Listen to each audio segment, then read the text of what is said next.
Okay. Gupta's గురించి మనం మాట్లాడుకుంటే ఏన్షియంట్ ఇండియన్ హిస్టరీలో మోస్ట్ పవర్ఫుల్ డైనాసిటీ అంటే గుప్తాస్ అన్నమాట. సో గుప్తాస్ గురించి మాట్లాడుకుంటే గుప్తాస్ ఎవరి తర్వాత వచ్చారు, ఏ టైంలో వచ్చారు, వాళ్ళ సక్సెసర్స్ ఎవరు, ఎక్కడి నుంచో వచ్చారని ఒక టైం లైన్ మనం అబ్జర్వ్ చేస్తే ఇక్కడ ఓన్లీ ఈ వీడియోలో పొలిటికల్ హిస్టరీ ఆఫ్ గుప్తాస్ గురించి మాట్లాడుకుంటాం. అంటే శ్రీగుప్తాతో మొదలుకొని కుమారగుప్తా దాకా ఎవరెవరు రాజులు వచ్చారు, ఎలా వచ్చారు, వాళ్ళకి సహకరించిన థింగ్స్ ఏంటివి, వాళ్ళు ఎదగడానికి అన్న విషయం మాట్లాడుకున్నాం. తర్వాత ఇంకో వీడియోలో Gupta art and architecture, Gupta administration, వాళ్ళ టెంపుల్స్ ఎలా బిల్డ్ చేశారు, తర్వాత వాళ్ళ కాయిన్స్, ఇలాగ డిఫరెంట్ వాటి గురించి మాట్లాడుకుందాం. ఫస్ట్ జస్ట్ ఒక ఇంట్రో లాగా వాళ్ళ పొలిటికల్ హిస్టరీ ఈ వీడియోలో మాట్లాడుకుందాం. మనం చూస్తే ఒక ఏన్షియంట్ హిస్టరీ బ్రీఫ్ మొత్తం చూస్తే I have prepared something map like thing here. First stone ఏజ్తో మనిషి యొక్క జీవితం స్టార్ట్ అయింది. ఆది మానవుడు స్టోన్ ఏజ్లో some palaeolithic age, mesolithic, neolithic, తర్వాత చాల్కోలిథిక్, తర్వాత ఇండస్ వ్యాలీ సివిలైజేషన్ వచ్చింది, అర్బనైజేషన్ వచ్చింది. బ్రాంజ్ ఏజ్ అంటారు దీన్ని.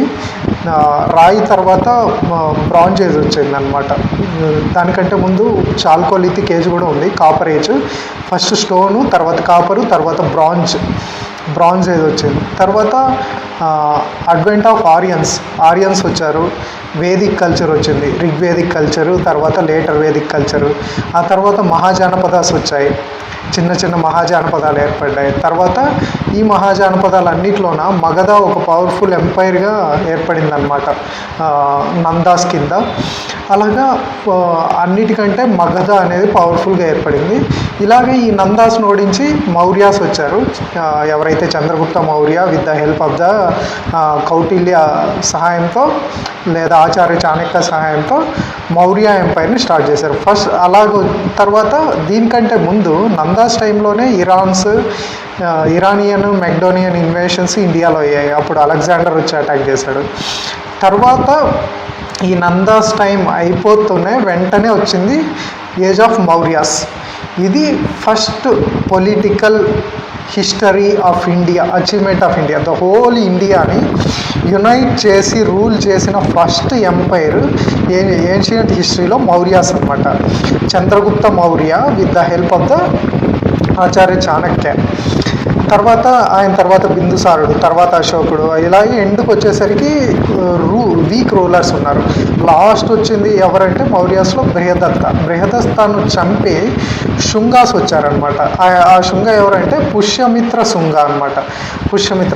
శుంగాస్ తర్వాత కన్వాసు, శాతవాహనాస్ వచ్చారు. సేమ్ కాంటెంపరీగా శుంగాస్తో పాటు శుంగాస్ ఈ పాటలీపుత్ర, మగధాన్ రూల్ చేస్తున్న టైంలో ఆఫ్ఘనిస్తాన్, కాందారు, తక్షశిల ఆ ఏరియాలో ఇండో గ్రీక్స్ అటాక్ చేశారు. బ్యాక్ట్రియన్స్ ఎప్పుడైతే అలెగ్జాండర్ తర్వాత కొంతమంది ఉన్నారో వాళ్ళు తర్వాత వచ్చి మళ్ళీ అటాక్ చేశారనమాట ఇండో గ్రీక్స్ తర్వాత షకాస్ వచ్చి అటాక్ చేశారు. షకాస్ తర్వాత పార్థియన్స్ తర్వాత కుషానాస్ వచ్చేసి south east China, north east China reason ఇంకా వచ్చి అటాక్ చేస్తారనమాట. ఇలాగా ఎండ్కి వచ్చేసరికి 255 AD లేదా 220 AD ఈ టైంకి వచ్చేస్తే మనకి మేజర్గా 2 బిగ్ ఎంపైర్స్ ఉంటాయి. సౌత్లో శాతవాహనాసు, నార్త్లో కుషానాస్. ఇలాగా ఇద్దరు మాత్రమే బిగ్గా రూల్ చేస్తున్నారు ఇక్కడ.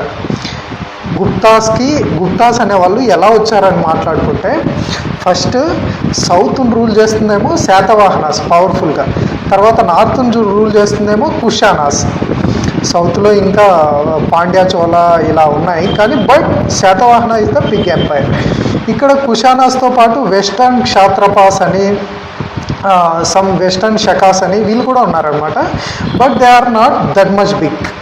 చిన్న ఎంపైర్, గుజరాత్ మాల్వా రీజన్లోనే వాళ్ళు అక్కడికి మాత్రమే పర్మిట్ అయ్యారు. తర్వాత ఇలాగా ఉన్నదాన్ని కుషానాస్ ప్లేస్లో ఏదైతే ఉందో కుషానాస్ని రీప్లేస్ చేస్తూ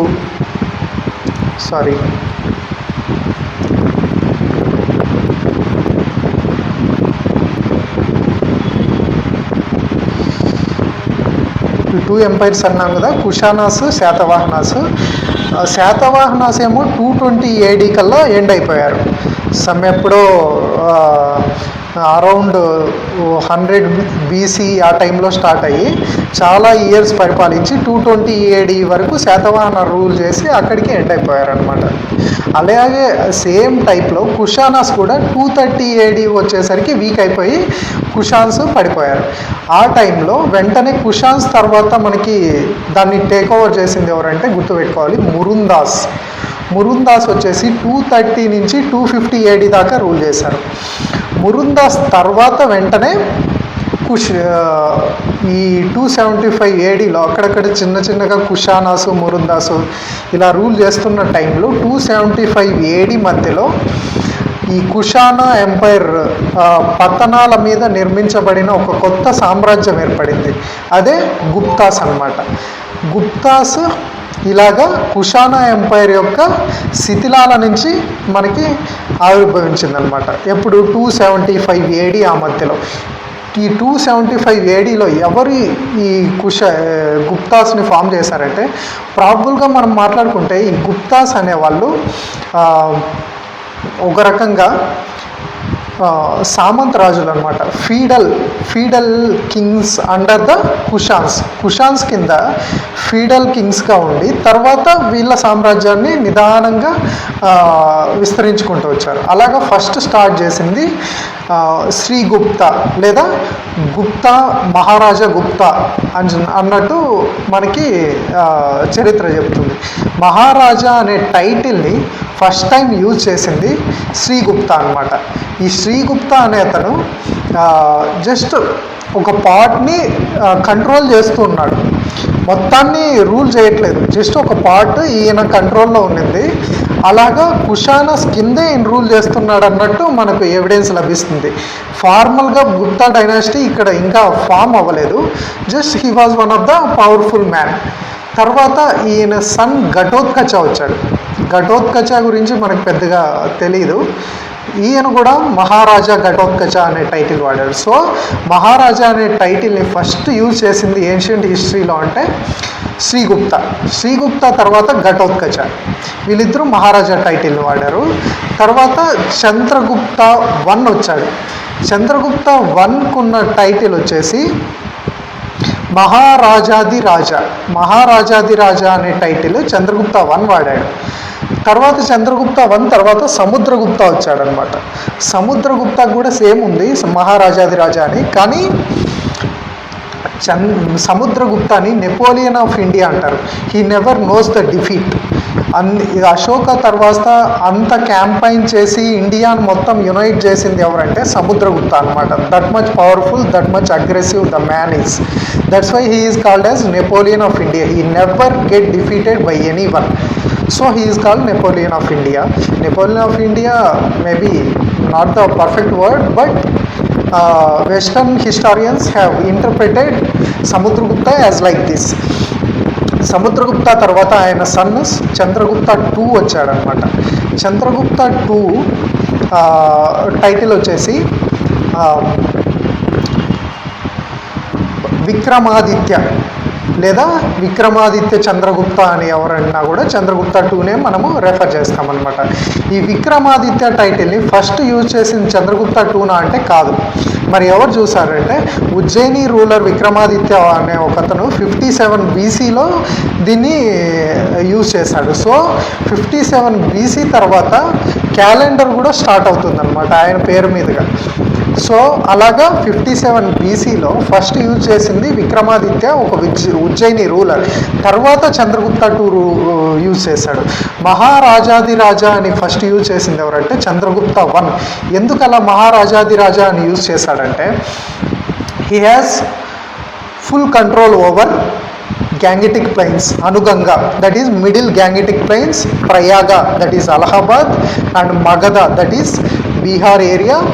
Along with that, Saketa, Ayodhya area. In a broader sense, it is said to be the almost more than half of the North India, starting with the Prayaga, Saketa, Magadha, and Allahabad. The half of the North India comes under the Chandragupta 1. ఇలాగా ఇన్ని రీజన్స్లో ఉన్న rulers అన్నింటినీ control చేసి తను rule చేశాడు. తర్వాత చుట్టూ ఉన్న రాజ్యాలను కూడా తన యొక్క పవర్ని యాక్సెప్ట్ చేయమని ఇది చేశాడనమాట. సో అలాగా మనము చూస్తే చంద్రగుప్త రాజులకి రాజు అనమాట. సామంత రాజులు కూడా తన సుజెరెంటీని యాక్సెప్ట్ చేసేలాగా చేశాడు. సో మహారాజాదిరాజా అన్నట్టు ఫస్ట్ చంద్రగుప్త యూజ్ చేశాడనమాట. తర్వాత చంద్రగుప్త గురించి, మనం గుప్తాస్ గురించి ఒక ఇంట్రడక్షన్ చూస్తే, గుప్తాస్ అనే వాళ్ళ ఆరిజిన్ వైశ్యాస్ అని మనము ఇంటర్ప్రిట్ చేశారనమాట హిస్టారియన్స్, వైశ్య ఆరిజిన్ అని. తర్వాత దీన్ని ఫార్మల్గా గుప్తా ఎంపైర్ని ఫౌండ్ చేసింది ఎవరంటే చంద్రగుప్త ఘటోత్కచ తర్వాత వచ్చాడనమాట. తర్వాత ఈ చంద్రగుప్త వైశ్యాస్ చెందినవాడు కదా. సో క్షత్రియ కింగ్డమ్కు చెందిన వాళ్ళైతేనే మోర్ పవర్ఫుల్గా ఉంటారు, మోర్ యాక్సెప్ట్ చేస్తారనమాట సొసైటీలో. సో ఈ ఒక type of prestige, Kshatriya prestige accept చేయడానికి ఈయన తెలివిగా ఏం చేశాడంటే మ్యాట్రిమోనియల్ అలయన్స్ ద్వారా లిచ్చావి, ఏదైతే ఇప్పుడున్న నేపాల్ ప్రాంతంలో లిచ్చావి అనే ఒక రిపబ్లిక్ ఉంది, అక్కడ ఉన్న ప్రిన్సెస్ని పెళ్లి చేసుకున్నాడు. తన పేరు వచ్చేసి Kumaradevi. She belongs to the Kshatriya clan. So Kshatriya రాణిని పెళ్లి చేసుకొని so he become the prestige of the Kshatriya అనమాట. అలాగా వీళ్ళు క్షత్రియాస్గా ఒక ప్రిస్టేజ్ ఎంజాయ్ చేశారు. తర్వాత ఒరిజినల్ గుప్తా కింగ్డమ్ ఇప్పుడున్న యూపీ బీహార్ ఏరియాలో ఉన్నట్టు మనం చూస్తాం. అదే ఎలాగైతే ప్రయాగ్రాజ్ అనేది ఎక్కడుంది, యూపీలో ఉంది. సాకేత అనేది ఎక్కడుంది, యూపీలోనే ఉంది. సాకేత అంటే అయోధ్య అని. తర్వాత మగధ బీహార్లో. ఇలాగా మోస్ట్ రీజన్స్ మొత్తం యూపీ బీహార్లోనే సెంటర్ ఆఫ్ ఆరిజిన్ అని. ఇది ఎలా ఎవిడెంట్ అయింది మనకి అంటే గుప్తా యొక్క ఎర్లీ కాయిన్స్, వాళ్ళ యొక్క ఎర్లీ యాంటిక్విటీస్ మనకి ఇక్కడే దొరికాయి అన్నమాట. యూపీ బీహార్ ఏరియాలో కుషానాస్ తర్వాత వెంటనే వీళ్ళ యాంటిక్విటీస్ లేదా వీళ్ళ కాయిన్స్ ఇమ్మీడియట్గా ఫాలో అయ్యాయి. సో అలాగ మనం చూస్తే వీళ్ళు కుషానాస్కి ఫీడల్ ఎంపైర్గా ఫీడల్ రూలర్స్గా ఉన్నారన్నట్టు మనకు అవగతం అవుతుందన్నమాట. తర్వాత వీళ్ళు గుప్తాస్ అనేవాళ్ళు ఈ కుషానాస్ నుంచి ఇంకా చాలా స్కిల్స్ నేర్చుకున్నారు. అవి ఏంటంటే గుర్రపు స్వారీ చేయడం, వాళ్ళు యూజ్ చేసిన గుర్రపు పరికరాలు, ఈ శాడిల్స్ అయితే ఏమి, రీన్స్ అయితే ఏమి, బటన్డ్ కోట్స్, తర్వాత ట్రౌజర్స్, బూట్స్, ఇలాంటివన్నీ కుషానాస్ నుంచి ఎక్సలెంట్గా తయారు చేయడం నేర్చుకున్నారు. So they become the excellent horse ride చేయడంలో పవర్ఫుల్ అయ్యారు. సో ఇలాగా గుప్తాస్ టైంకి వచ్చేసరికి ఈ ఎలిఫెంట్స్, చారియట్స్ అంటే ఈ గుర్రపు బండ్లు లేదా రథాలు వాటి యొక్క సిగ్నిఫికెన్స్ని కోల్పోయి హార్స్మెన్ అనేవి మోర్ పవర్ఫుల్గా అయ్యాయి. ఫర్ ఎగ్జాంపుల్ ఒక చోటుకి వెళ్ళి ఫాస్ట్గా వెళ్ళి అటాక్ చేయాలంటే మనకు గుర్రాలు హెల్ప్ అవుతాయి, కానీ ఏనుగులతో పోయి అటాక్ చేయడానికి కుదరదు కదా. సో ఇలాగా చారియట్స్ అయినా చాలా స్లోగా పోతాయి. సో ఇలాగా హార్స్ని యూజ్ చేయడం నేర్చుకొని దే బికమ్ మోర్ పవర్ఫుల్. ఇది ఎలాగొచ్చిందంటే ఇండో గ్రీక్స్ లేదా ఆ తర్వాత వచ్చినటువంటి రూలర్స్ వీళ్ళ స్కిల్స్ని వీళ్ళు అడాప్ట్ చేసుకున్నారు గుప్తాస్.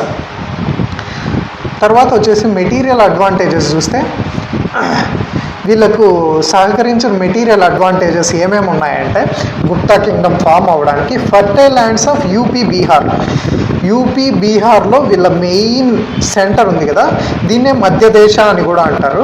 మధ్యదేశ అంటే just middle of the Bharat అని అర్థము. ఈ ఫర్టైల్ ల్యాండ్స్ వల్ల క్రాప్స్ బాగా పండించగలిగారు.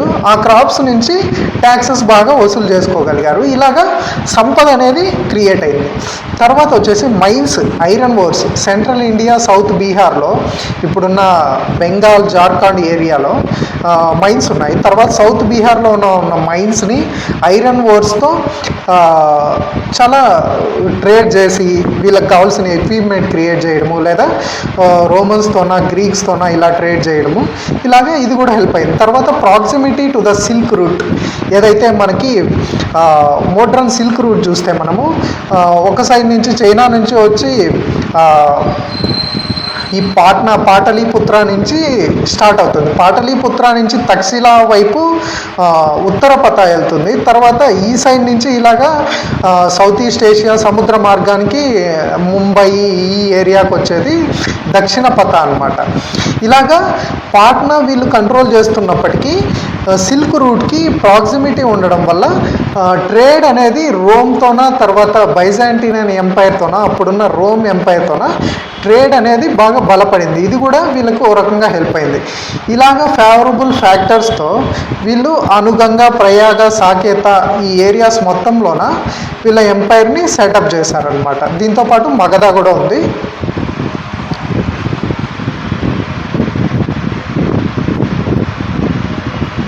మగధ అంటే nothing but no present Bihar అనమాట.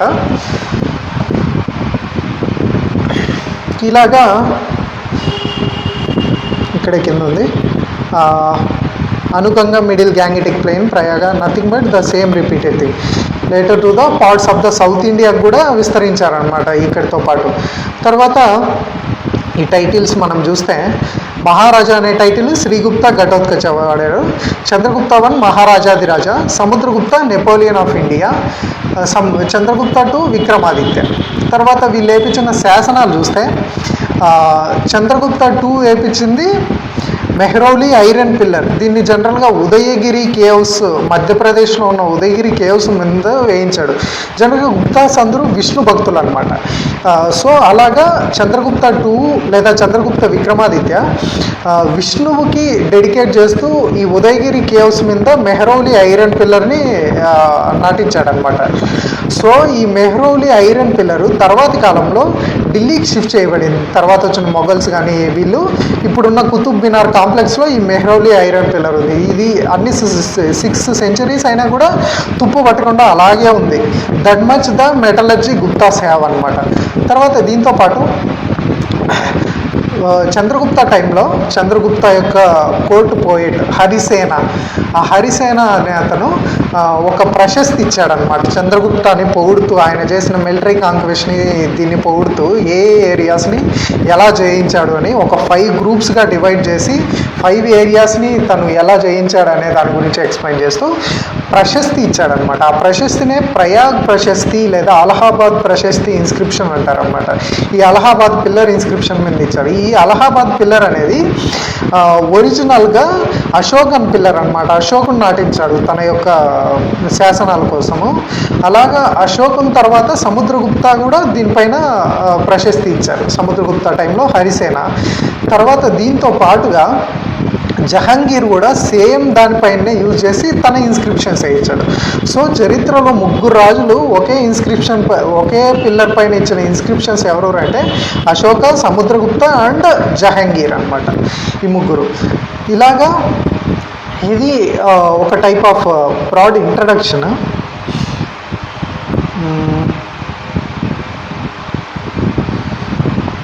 జస్ట్ టైం లైన్ ఎన్సీఆర్టీ బుక్లో ఉన్నది. 300 CE. 300 CE అంటే కామన్ ఇయరా. 300 CE కంటే ముందర గుప్తా స్టార్ట్ అయ్యారు. దీనికంటే ముందు వకటకాస్ దీని ముందు నుంచి రూల్ చేస్తున్నారు. వకటకాస్ అంటే చంద్రగుప్త 2 డాటర్ అయిన కుమారదేవిని ఈ వకటకాస్కి ఇచ్చి పెళ్లి చేశారు, రుద్రసేన 2కి. అలాగా వకటకాస్ మనకి గుప్తాస్లో ఇంక్లూడ్ అవుతారనమాట. ఈ వకటకాస్ రూల్ చేస్తున్నారు. తర్వాత కామరూప అనే ఒక ఇప్పుడున్న అస్సాం ఏరియాని కామరూప అని పిలిచేవాళ్ళు. వాళ్ళు కూడా ఆ టైంలోనే సేమ్ గుప్తాస్ టైంలో ఎవరు రూల్ చేస్తున్నారు అనేది. వకటకాస్, కామరూపాస్, కింద పల్లవాస్, ఈ 3 అనమాట. దీంతోపాటు వెస్టర్న్ క్షాత్రపాస్ కూడా ఉన్నారు, ఇక్కడ మెన్షన్ చేయలేదు. తర్వాత ఇలాగ చూస్తే మనకు ఈ 319 లేదా 320 ఆ టైంలో చంద్రగుప్త 1 వచ్చాడు. తర్వాత 350 టైంలో సముద్రగుప్త, ఆ తర్వాత 400 ఆ మధ్యలో చంద్రగుప్త 2. ఫాగ్జియాన్ అనే అతను విజిట్ చేస్తాడు ఇండియాని. ఎప్పుడంటే 400 AD ఆ టైంలోనే అనమాట. ఒక డెకేడ్ పాటు చేస్తాడు చంద్రగుప్త 2 టైంలో. తర్వాత చంద్రగుప్త 2 డాటర్ ప్రభావతి గుప్త, ఆ టైంలోనే కాళిదాస ఉన్నాడు, ఆర్యభట్ట, వరాహమిహిర, వీళ్ళంతా గుప్తాస్ టైంలోనే ఉన్నారనమాట. సో ఇలాగా ఇది సమ్ సార్ట్ ఆఫ్ థింగ్. దీంతో పాటు కూడా మనము ఇంకా కొన్ని పాయింట్స్ డిస్కస్ చేసుకోవాలి పొలిటికల్ హిస్టరీలో. నార్త్ ఇండియాని గుప్తాస్ ఆల్మోస్ట్ ఒక సెంచరీ పాటు 355 AD నుంచి 435 AD దాకా యునైట్ చేసి రూల్ చేశారనమాట. తర్వాత వచ్చేసి ఇలాగా వీళ్ళ ఎంపైర్ ఎక్కడెక్కడ ఎస్టాబ్లిష్ చేశారనే దానికి సాకేత, అనుగంగ, ప్రయాగ, మగధ అనేది ఇది మనకి జనరల్గా ఎక్కడ దొరుకుతుందంటే విష్ణు పురాణం నుంచి మనకి ఎవిడెన్స్ అవుతుందన్నమాట.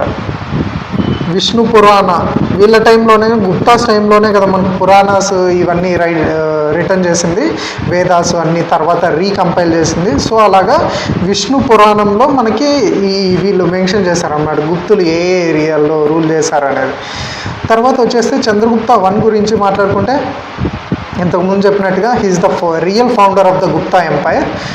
హీస్ ఇయర్ ఆఫ్ యాక్సేషన్ 319 అనేది ఇయర్ ఆఫ్ యాక్సేషన్. ఇది జనరల్గా తర్వాత వచ్చిన రాజులు కూడా దీన్ని కమెమరేట్ చేస్తూ ఈయన ఇయర్ ఆఫ్ యాక్సేషన్ని గుర్తుపెట్టుకున్నారు. 319 లేదా 320 AD మధ్యలో. తర్వాత ఇక్కడ నుంచి 334 AD దాకా ఈయన రూల్ చేశారు. 335 తర్వాత సముద్రగుప్త వచ్చాడు. ఇలాగా ఆ టైంలో మనం చూస్తే almost whole of the north ఇండియాని గుప్తాస్ రూల్ చేస్తున్నారు. అస్సాంని కామరూప ఎంపైర్ రూల్ చేస్తుంది. తర్వాత వచ్చేసి కింద పల్లవాస్ ఉన్నారు. ఈ మధ్యప్రదేశ్ మాల్వా రీజన్లో వకటకాస్ ఉన్నారు. ఈ వైపు వెస్టర్న్ క్షాత్రపాస్ ఉన్నారు. పైన ఇండో గ్రీక్స్ వీళ్ళంతా ఉన్నారు. ఇలాగా ఇది ఓవరాల్ మ్యాప్. తర్వాత మహారాజాదిరాజా అనే టైటిల్ని ఫస్ట్ టుక్ చేసింది ఎవరంటే చంద్రగుప్త I. తర్వాత he married Lichchhavi princess Kumaradevi. వీళ్ళ మ్యారేజ్ని కమెమరేట్ చేస్తూ ఒక గోల్డ్ కాయిన్ వచ్చిందనమాట. Kumaradevi and Chandragupta I on one side and goddesses Lakshmidevi on the other side. చెప్పే కదా వీళ్ళు విష్ణు భక్తులని. సో అలాగా ఇంకో సైడ్ లక్ష్మీదేవి అనేసి ఇంకో సైడ్ రాజు ఉంటాడనమాట జనరల్గా వీళ్ళ కాయిన్స్ పైన జనరలైజ్గా. ఇలాగా కుమారదేవి చంద్రగుప్త ఒక సైడ్, లక్ష్మీదేవి ఇంకో సైడ్, ఇలాగా ఒక కాయిన్ ముద్రించారు. వీళ్ళ క్యాపిటల్ వచ్చేసి పాటలీపుత్ర లేదా పాట్నా, ఇప్పుడున్న పాట్నా వీళ్ళ క్యాపిటల్ అనమాట. మగధను ఆక్యుపై చేసుకున్నారు కదా జనరల్గా. ఈ పాట్నా అనేది సెంటర్ ఆఫ్ ట్రేడ్గా ఉండింది కాబట్టి ఈ పాట్నాను ఆక్యుపై చేసుకున్నారు. తర్వాత వచ్చింది సముద్రగుప్త 335 ADలో. గుప్తా కింగ్డమ్ని ఎనార్మస్గా ఎన్లార్జ్ చేసి విస్తరించింది ఎవరంటే సముద్రగుప్త అనమాట.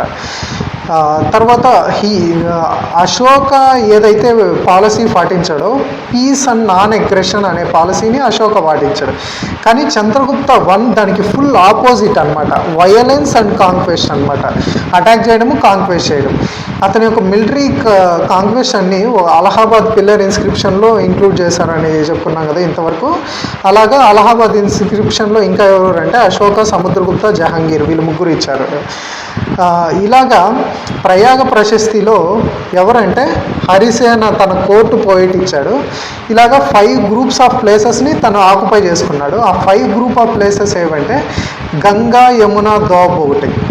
గంగా, యమున అంటే ఇప్పుడున్నటువంటి గ్యాంగిటిక్ ప్లెయిన్స్ మొత్తం అన్నమాట.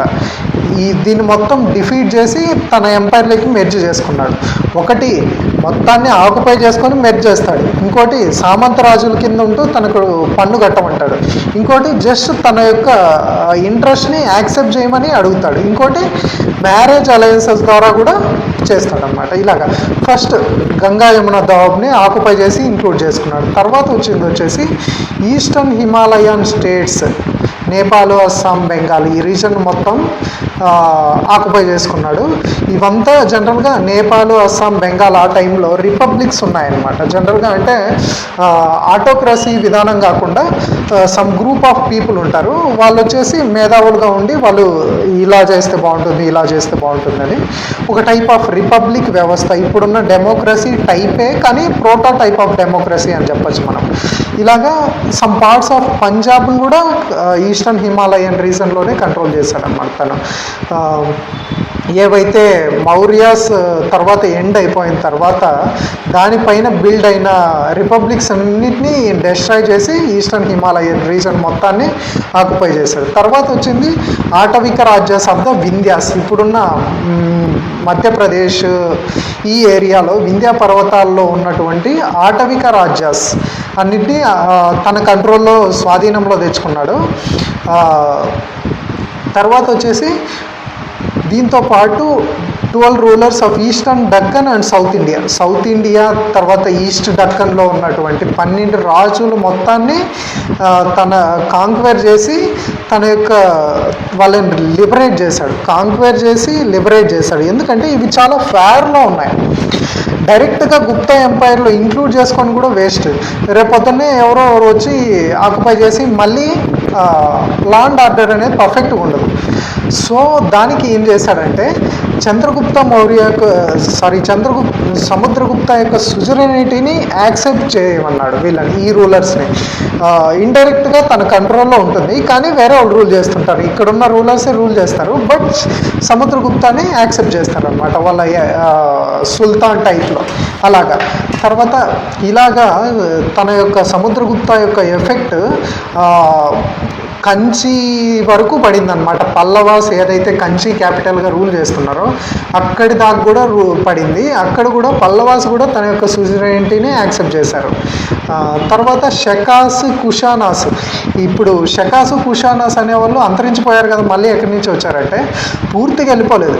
వాళ్ళ తర్వాత వచ్చిన రూలర్స్ వీక్ రూలర్స్ అవ్వడం వల్ల మేజర్ కింగ్డమ్స్ అన్నింటినీ గుప్తాసు లేదా తర్వాత వచ్చిన వాళ్ళు ఆక్యుపై చేసుకున్నారు. కానీ కొన్ని రాజ్యాలు ఉంటాయి కదా, ఆఫ్ఘనిస్తాను ఇలాగా దూరంగా ఉన్నవి, ఆఫ్ఘనిస్తాను పైన ఉన్నటువంటి తక్షశిల ఈ ఏరియాస్ అన్నింటినీ కూడా ఇంకా స్టిల్ వీళ్ళ కంట్రోల్లోనే ఉన్నాయి. చిన్న రాజ్యాలు అనమాట, పూర్తిగా కాకుండా.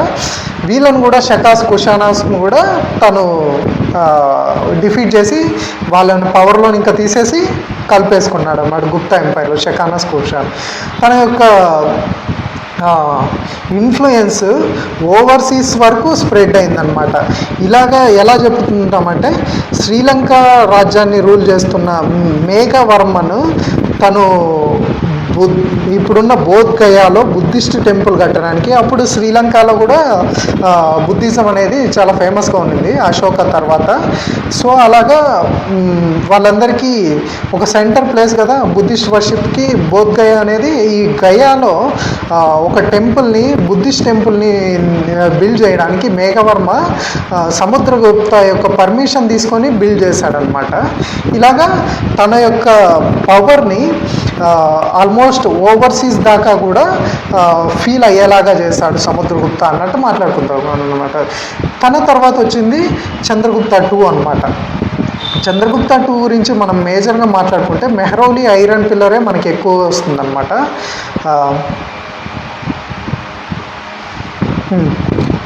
చంద్రగుప్త 2 375 నుంచి 414 దాకా రూల్ చేశాడు. తర్వాత వచ్చేసి చంద్రగుప్త విక్రమాదిత్య అనే టైటిల్ని యాక్సెప్ట్ చేశారనమాట. తన ఫాదర్ యొక్క ఎంపైర్ని యాక్సెప్ట్ చేయడమే కాకుండా ఇంకా మ్యాట్రిమోనియల్ అలయన్సెస్ వీటి ద్వారా మిలిటరీ కాంక్వెస్ట్ ద్వారా ఎక్స్పాండ్ కూడా చేశాడనమాట. ఫర్ ఎగ్జాంపుల్ వకటకా కింగ్డమ్ అని ఒక స్ట్రాంగ్ కింగ్డమ్ ఉందన్నమాట just below the Madhya Pradesh Maharashtra ఆ ప్రాంతము సైడ్కు ఉన్న ప్రాంతము. ఆ ప్రాంతాన్ని వకటకాస్ రూల్ చేస్తున్నారు. ఆ వకటకా డైనాసిటీలో ఉన్నటువంటి రుద్రసేన 2 అనే ప్రిన్స్కి ప్రభావతి గుప్తా తన డాటర్ అయినటువంటి ప్రభావతి గుప్తా నుంచి పెళ్లి చేశాడు. పెళ్లి చేసిన ఎర్లీ డేస్లోనే తను చనిపోయాడు అనమాట. రుద్రసేన 2 చనిపోయాక ప్రభావతి గుప్తాని ఇండైరెక్ట్గా దీన్ని మొత్తం విడ్చుగరుగా రూల్ చేస్తుంది. ఇలాగా ఇండైరెక్ట్ ఆర్ డైరెక్ట్గా గుప్తాస్ కంట్రోల్లో ఒకటగా ఉండిందనమాట. ఇలాగా almost majority of the India Guptas కంట్రోల్లోకి వచ్చింది ఇప్పుడు. దీంతో పాటు ఈయన కుబేర్ నాగా అనే ఒక నాగా ప్రిన్సెస్ను పెళ్లి చేసుకున్నాడు అన్నమాట చంద్రగుప్త 2. మ్యాట్రిమోనియల్ అలయన్సెస్ అన్నాం కదా, అలాగా కుబేర్ నాగా అనే ఒక నాగా ప్రిన్సెస్ని పెళ్లి చేసుకున్నాడు. తన కూతుర్ని వకటకా కింగ్స్కి ఇచ్చి పెళ్లి చేశాడు. తర్వాత వచ్చేసి తన యొక్క బిగ్గెస్ట్ మిలిటరీ అచీవ్మెంట్ ఏంటంటే షకా కింగ్స్ని ఓడించడం అనమాట. వెస్టర్న్ ఇండియాలో రూల్ చేస్తున్న వెస్టర్న్ క్షాత్రపాస్ ఆల్మోస్ట్ 300 ఇయర్స్గా రూల్ చేస్తున్నాం. షకా రూలర్స్ని ఇంతకుముందు సముద్రగుప్త కూడా కాంక్వెస్ట్ చేశాడన్నారు. సముద్రగుప్త మేబీ డిఫీట్ చేసి అలాగే మీరు రూల్ చేసుకోండి అన్నట్లు లిబరేట్ చేసి ఉండొచ్చు. బట్ చంద్రగుప్త టూ కంప్లీట్గా కాంక్వెస్ట్ చేసేసి మెర్జ్ చేసుకునేస్తాడు. ఇలాగా గుప్తాస్కి ఇప్పుడు ఎప్పుడైతే ఈ మహారాష్ట్ర ఏరియాను ఆక్యుపై చేశారో వెస్టర్న్ కోస్ట్ యాక్సెస్ అనేది వీళ్ళకి లభించింది ఈ షకాస్ రూలర్స్ని ఓడించడం ద్వారా. సో ఇలాగా ఇది ట్రేడ్కి వీళ్ళకి చాలా హెల్ప్ అయింది అనమాట, రోమన్ ట్రేడ్కి వెస్టర్న్ కోస్ట్ ద్వారా. తర్వాత ఈయన యొక్క ఐరన్ పిల్లరు మెహ్రౌలీ దగ్గర ఈయన వేయించింది.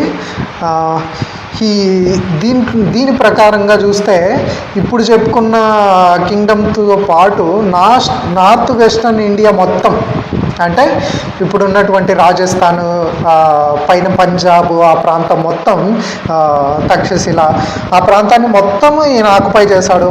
దాంతోపాటు బెంగాల్ ప్రాంతం కూడా ఈయన ఆక్యుపై చేశాడు. బెంగాల్ అంటే ఇప్పుడు ఉన్నట్టు బంగ్లాదేశ్, వెస్ట్ బెంగాల్ రెండు అనమాట. ఈ ప్రాంతాన్ని కూడా ఈయన ఆక్యుపై చేశాడు అన్నట్టు చెప్తున్నాడు. ఈయన యొక్క టైటిల్ విక్రమాదిత్య అనేది చెప్తున్నాం మనము. తన యొక్క he is also remembered for patronage of art and literature. కళ తర్వాత వచ్చేటువంటి ఈ లిటరేచర్ను కూడా తను ఎక్కువ ఎంకరేజ్ చేశాడు. తన కోర్ట్లో నవరత్నాస్ని మెయింటైన్ చేసేవాడు, కళని యాక్సెప్ట్ చేసేలాగా. ఇలాగా తన కోర్ట్లో ఉన్నటువంటి గ్రేట్ సాంస్క్రిట్ పోయెట్ కాళిదాస ఉండేవాడు. కాళిదాస తర్వాత వచ్చేసినటువంటి వరాహ మిహిర, ఇలా డిఫరెంట్ పీపుల్ ఉన్నారన్నమాట. వీటితో తర్వాత వీటి గురించి క్లియర్గా తర్వాత చదువుకుందాము. తర్వాత ఈయన టైంలోనే చంద్రగుప్త టూ టైంలోనే ఫాహెన్, ఇంతకుముందు చెప్పుకుందాం, ఫాహెన్ అన్న ఫాక్సియాన్ అన్న సేమ్ పర్సన్ అనమాట. 404 to 411 అంటున్నారు. ఇది కొన్ని టెక్స్ట్ బుక్లో డిఫరెంట్గా ఉంటుంది. 400 నుంచి 410 దాకా ఒక డెకేడ్ ఈయన ఇండియా మొత్తం రూల్ చేశారు అన్నట్టుగా గుర్తుపెట్టుకుందాం.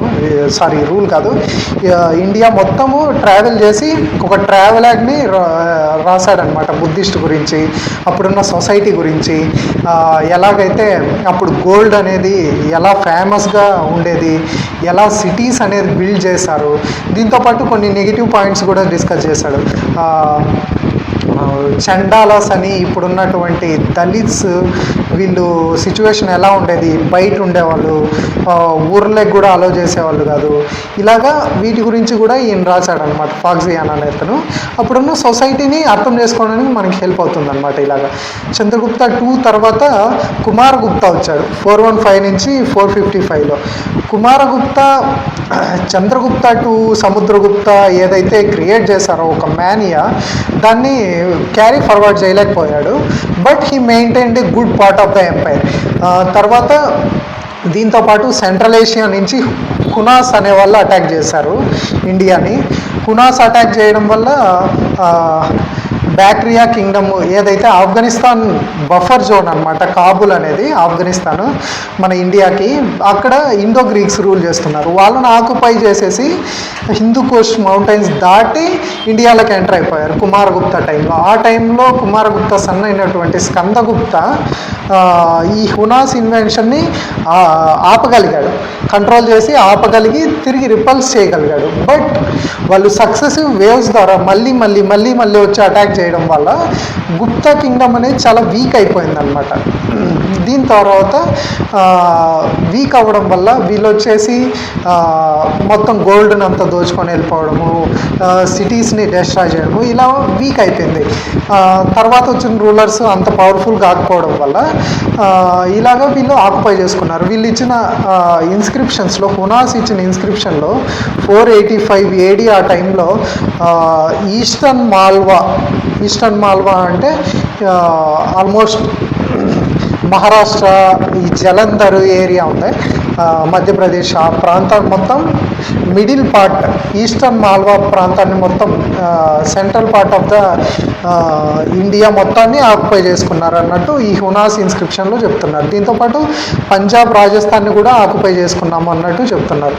వీళ్ళ హునాస్లో important ruler Toramana. He is the first important ruler అనమాట హునాస్లో. He conquered up to the Bhopal, ఇప్పుడున్న మధ్యప్రదేశ్ క్యాపిటల్ ఏదైతే ఉందో భోపాల్ దగ్గర ఇరాన్ దాకా ఆక్యుపై చేశాడనమాట తన తోరమానా. ఈ తోరమానా తర్వాత తన సన్ మిహిర్ కులా సక్సీడ్ అయ్యాడు. He is the one of the notable ruler of the Hunas. ఈ మిహిర్ కులా అనే అతను ఒక type of dictator, tyrant, iconoclast అనమాట. తర్వాత వచ్చిన కాలంలో ఈ మిహిర్ కులాని Yashodharman of the Malwa and Narasimha Gupta Baladitya of the Gupta dynasty వీళ్ళిద్దరు కలిసి ఓడించారనమాట. బట్ ఈ హునాస్ని ఓడించిన తర్వాత కూడా గుప్తా ఎంపైర్ని ఫుల్గా రివైవ్ చేయలేకపోయారు వీళ్ళు, నరసింహగుప్త బాలాదిత్య అనే అతను. తర్వాత హునా ఇన్వెన్షన్ తర్వాత ఎకనామిక్ ప్రాస్పరిటీ తగ్గిపోయింది.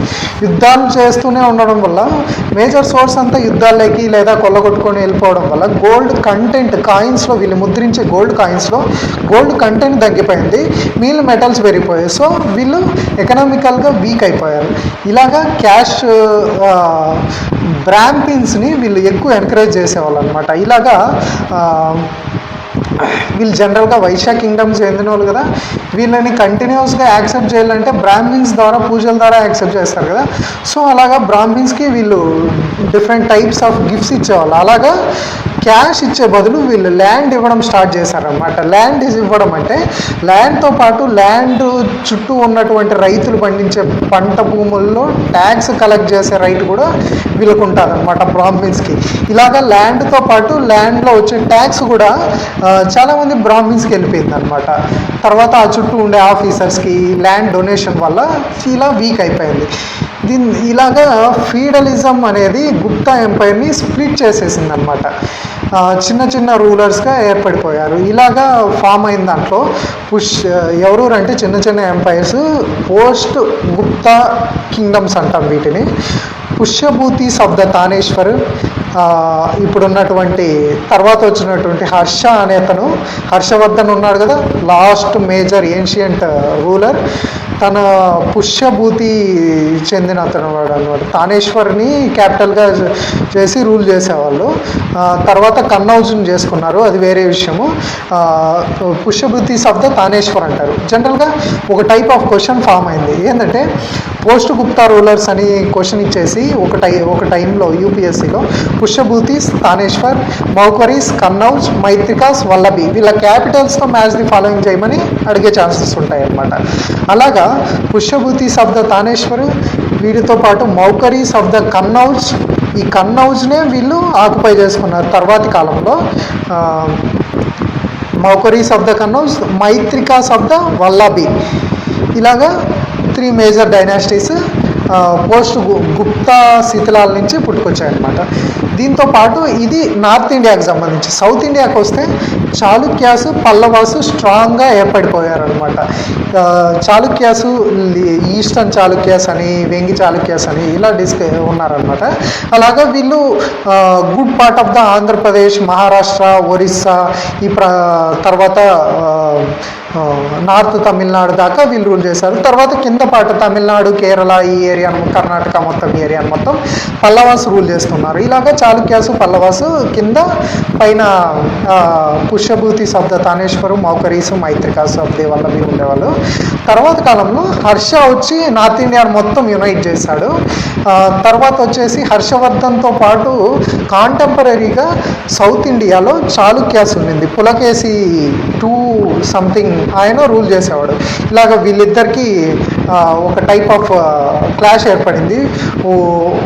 తర్వాత వీళ్ళిద్దరూ ఒకరికొకరు టైటిల్ ఇచ్చుకోవడము, ఉత్తరపథ సంథింగ్, ఇలాగ దక్షిణపథ, ఇలాగా సంథింగ్స్ వస్తాయన్నమాట వీళ్ళ తర్వాత. ఇలాగా this is the major important thing అనమాట. మౌకరీసు, మైత్రికాస్ గురించి ఇచ్చారు. గుప్తాస్ కింద వీళ్ళు ట్రిబ్యూటరీ చీఫ్స్ అనమాట. మైత్రికాస్ ఇండిపెండెంట్ వెస్టర్న్ ఇండియాలో ఒక ఇండిపెండెంట్ కింగ్డమ్ ఏర్పరచుకున్నారు గుప్తాస్ తర్వాత. ధ్రువసేన 2 అనే అతను మోస్ట్ ఇంపార్టెంట్ రూలర్ మైత్రికాస్లో. రుద్రసేన ఎక్కడ చూసాం, వకటకాలు.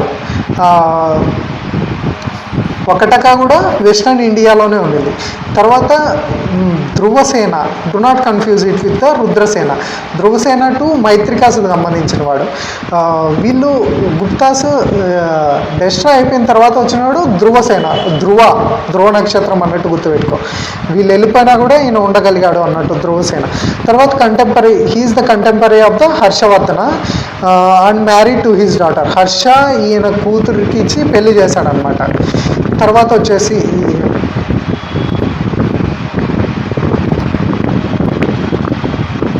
హర్షవర్ధన్ కూతుర్ని ఈయన మ్యారేజ్ చేసుకున్నాడు. హర్షకే ఈయన కూతురు నుంచి మ్యారేజ్ చేశాడు అన్నమాట. సో ఇలాగా హర్ష పవర్ఫుల్ అయ్యాడు. కన్నౌజ్ని క్యాపిటల్గా చేసుకున్నాడు. జనరల్గా మైత్రికాస్ వేరు, మౌకరీస్ వేరు. మౌకరీస్ కన్నౌజ్ని రూల్ చేస్తున్నారు. ఈయన డాటర్ని హర్షకి ఇచ్చి తన దీన్ని నిలబెట్టుకున్నాడు. తర్వాత Hiuen Tsang who tells Dhruvasena two attended Harsha's assembly at the Prayagraj. Hiuen Tsang Harshavardhan టైంలో విజిట్ చేస్తాడు. ఆ టైంలో ధ్రువసేన 2 అనే అతను ప్రయాగ్రాజ్లో ఒక టైప్ ఆఫ్ ఇది ఏర్పరుస్తాడు. గుప్తాస్కు సంబంధించి బుద్ధిస్టుకు సంబంధించిన ఒక కౌన్సిల్. ఆ కౌన్సిల్ ప్రయాగ్రాజ్లో తను చేసినటువంటి సర్వమత సమ్మేళనము సంథింగ్ అలాగా, దానికి కూడా ధ్రువసేన 2 అటెండ్ అయ్యాడు అన్నట్టు మనకి ఈ హుయాన్ సాంగ్ అనే అతను చెప్తాడనమాట. Ruling over Saurashtra in the Gujarat. ఈ మైత్రికాస్ ఇప్పుడున్న సౌరాష్ట్ర గుజరాత్ ప్రాంతంలో, తర్వాత Maitrakas developed Valabhi are the capital. Vallabhbhai Patel ఉన్నాడు కదా, అలాగా వల్లభి అని గుర్తుపెట్టుకుందాము. ఈ వల్లభి సౌరాష్ట్ర గుజరాత్.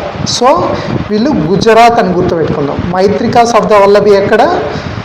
గుజరాత్ ప్రాంతం. వల్లభాయ్ పటేల్ వల్లభిని డెవలప్ చేసి దాన్ని క్యాపిటల్గా రూల్ చేసుకుంటున్నారు.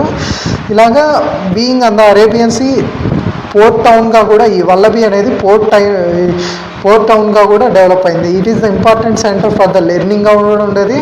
మైత్రికాస్ continue to rule until the middle of the 8th century when the Arabs attacked. Middle of the 8th century దాకా రూల్ చేశారు. తర్వాత అరబ్ ఎంపైర్స్ వచ్చి అటాక్ చేశారు. తర్వాత నిదానంగా ఢిల్లీ సుల్తాన్లని ఇలాగా ముస్లిమ్స్ కిందకి వెళ్ళిపోయింది అనమాట ఇండియా అనేది. తర్వాత మౌకరీస్ ఆఫ్ ద కన్నౌజ్ని వెస్టర్న్ ఉత్తరప్రదేశ్లో ఉన్న కన్నౌజ్ని క్యాపిటల్గా చేసుకొని రూల్ చేశారు.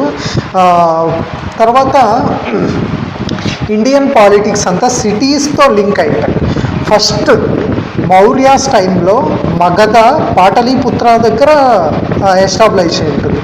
తర్వాత హర్ష తర్వాతకు వచ్చేస్తే గుప్తాస్ నుంచి హర్షాకి షిఫ్ట్ అయ్యేసరికి కన్నౌజ్కి వచ్చేస్తుంది. కన్నౌజ్ కోసం ట్రైపార్టైట్ యుద్ధం కూడా జరుగుతుంది అనమాట. ఈ ట్రైపార్టైట్ పాల, గుర్జర, ప్రతిహర ఇలాగా ట్రైపార్టైట్ యుద్ధం జరుగుతుంది కన్నౌజ్ కోసము. ఇలాగ కన్నౌజ్ తర్వాత ముస్లిం ఎంపైర్స్ వచ్చేస్తే ఏవైతే ఢిల్లీ సుల్తానేట్స్ మొఘల్స్ ఇలాగా ఢిల్లీకి షిఫ్ట్ అవుతుంది పవర్ అనేది. అలాగా ఉంటుందన్నమాట. తర్వాత కన్నౌజ్ పాటలీపుత్రాన్ని రీప్లేస్ చేసింది పొలిటికల్ సెంటర్ ఆఫ్ నార్త్ ఇండియాగా. మౌకరీస్ వచ్చేసి గుప్తాస్ సబార్డినేట్గా ఉండేవాళ్ళు సామంత టైటిల్తో, అంటే వీళ్ళ కింద సమంత రాజులుగా. తర్వాత Harshavardhana sister Rajyashri was married to Grahavarman. మౌకరీస్కు చెందినటువంటి గృహవర్మన్కి హర్షవర్ధన్ యొక్క సిస్టర్ని రాజ్యశ్రీనిచ్చి పెళ్లి చేశారనమాట స్టెబిలైజ్ చేసుకోవడానికి. తర్వాత Shashanka ruler of the Bengal and the Devagupta the later Gupta jointly attacked the Grahavarman and killed him. ఇక్కడ ఏం జరిగిందంటే హర్షవర్ధన సిస్టర్ని రాజ్యశ్రీని గృహవర్మన్కి ఇచ్చి పెళ్లి చేశాడు. ఆ టైంలో ఏమైందంటే బెంగాల్ రూలర్ శశాంక, తర్వాత దేవగుప్త, లేటర్ గుప్తా కింగ్ ఈయన, వీళ్ళిద్దరూ కలిసి ఈ గృహవర్మన్ అటాక్ చేసి గృహవర్మన్ని చంపేశారనమాట. దేవగుప్త తర్వాత శశాంక వీళ్ళిద్దరూ కలిసి గృహవర్మన్ని చంపేశారు. ఇలాగ గృహవర్మన్ని చంపిన తర్వాత కన్నౌజ్ని వాళ్ళు ఆక్యుపై చేసుకున్నారనమాట. తర్వాత ఏం చేస్తాడంటే హర్ష వెళ్ళి దీనికి రివెంజ్గా వీళ్ళనిద్దరిని కిల్ చేసి కన్నౌజ్ను ఆక్యుపై చేసుకొని తానేశ్వర్ నుంచి క్యాపిటల్ కన్నౌజ్కు షిఫ్ట్ చేస్తాడనమాట. తానేశ్వర్ అంటే ఇప్పుడున్న కురుక్షేత్ర ఏరియా అనమాట. ఆ కన్నౌజ్కు షిఫ్ట్ చేసి కన్నౌజ్ని పవర్ క్యాపిటల్గా మార్చుకొని ఏర్పరచుకుంటాడు అనమాట. ఇలాగా మౌకరీస్ వస్తారు. మౌకరీస్ తర్వాత మనకు వచ్చేది పుష్యభూతిస్. ఈ పుష్యభూతిస్ హర్ష గురించి మాట్లాడుకునేటప్పుడు క్లియర్గా మాట్లాడుకుందాము. This is major political history of the Guptas. దీని తర్వాత వీడియోలో మనము గుప్తాస్ యొక్క అడ్మినిస్ట్రేషన్ ఎలా ఉంది, వీళ్ళ యొక్క సిస్టమ్ ఆఫ్ గవర్నమెంట్ ఎలా ఉంది, తర్వాత ఆర్ట్, ఆర్కిటెక్చర్, టెంపుల్ సిస్టమ్స్, వీటి అన్నిటి గురించి, సొసైటీ, అప్పుడున్న సిచ్యువేషన్స్ గురించి తర్వాత వీడియోలో మాట్లాడుతాం.